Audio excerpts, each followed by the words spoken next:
Hello dear students. In the last video we have discussed with the two classes of superclass spices, right? We have discussed with the chondrichthyes and class osteichthyes. Today let's discuss with the last topic of this chapter, that is superclass tetrapoda. So tetrapoda means they will have four, poda means limbs. Usually the animal come under this superclass has limbs for locomotion. Usually they have four limbs. Okay.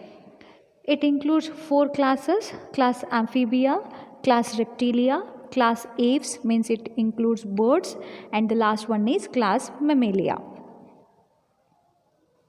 So let's start with class amphibia. So amphibia, the animals come under this which has aquatic larval life and terrestrial adult life. So usually they actually has dual life, right? So frogs includes in this class, they will have dual life.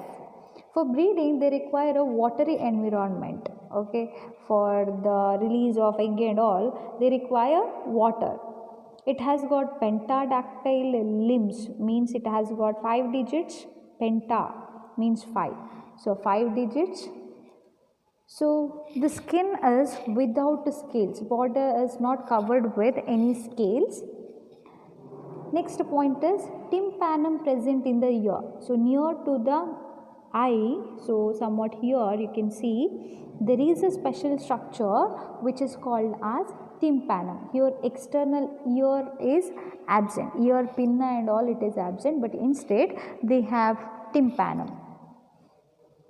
Next, alimentary canal, urinary canal and reproductive tract, they open into a common chamber which is called as cloaca, which opens to exterior. So usually what happens, there will be a separate chamber for alimentary canal, urinary, reproductive tract, right? But here they will have a common passage, and all the passage will enter into a common chamber which is called as cloaca. Clear? So next character is regarding with the respiration. So here respiration is by gills. Usually the respiration through gills takes place during larval stage, and when it become adult stage they use lung and skin as a respiratory organ. Okay. Then about heart. So heart is 3 chamber. So 3 chambered heart is present. 2 is auricles and 1 is ventricle. They are poikilotherm animals, means they are not homeothermic animals. Poikilotherms means it will not regulate its body temperature as the environmental temperature changes. So sexes are separate, so we can easily distinguish male frog from female frog. How? So in the male frog, in the forelimb of the male frog, first digit has a pad-like structure which is called as nuptial pad, which helps during copulation, okay, to hold the female frog, which is absent in female. Clear? That is the difference between male and female frog. So here fertilization is external, means in the environmental area the fusion of eggs takes place. They are oviparous, means egg laying animals. Here development is indirect, means there will be larval stage. And there are different examples given in the textbook, you can refer that. So few examples I'll read now. Bufo means toads. Rana tigrina is the scientific name of frog. Then hyla, it is the name for tree frog. Salamander, Ichthyophis, Ambystoma, Rhacophorus, they are the example for phylum, not phylum, this is a class, right? Class amphibia. Next is regarding with the reptilia. Okay.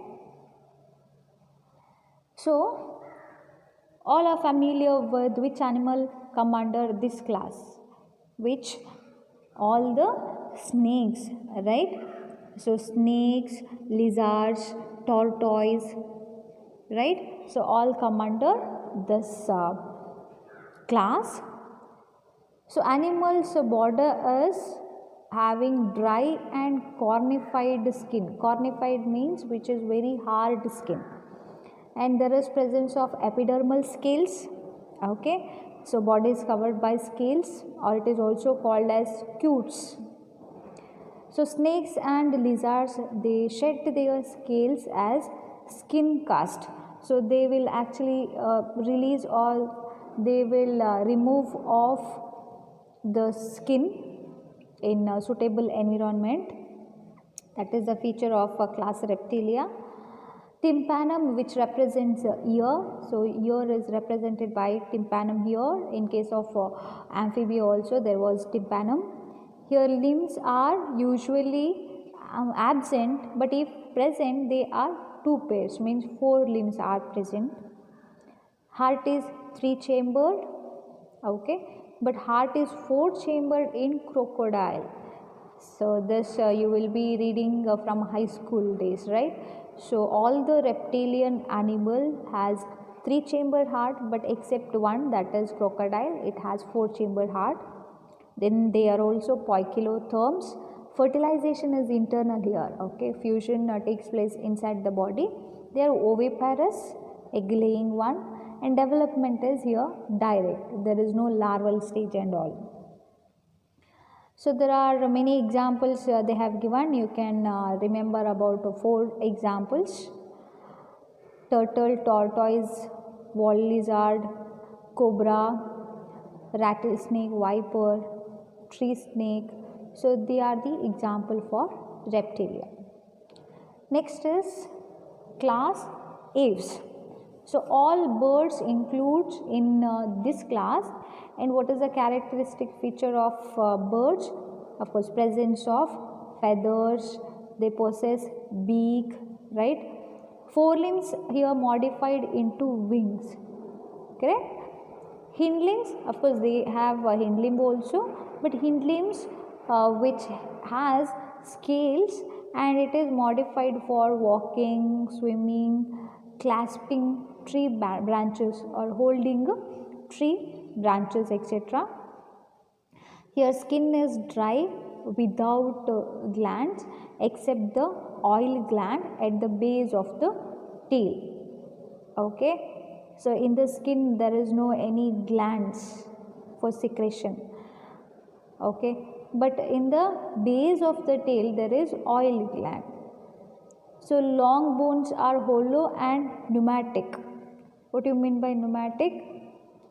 Air-filled cavities in the bone which helps for flying purpose. Okay, so here digestive tract with the additional chambers along with the other parts of digestive system, they are crop and gizzard. So crop are the one which helps for storing of food particles, and gizzards which helps for grinding of food particles. Okay, so here heart is four chambered. They are warm blooded animals, means homeotherms. Here double respiration will be present, means respiration which takes place in lungs. There are 8 sacs are present which is connected to lungs.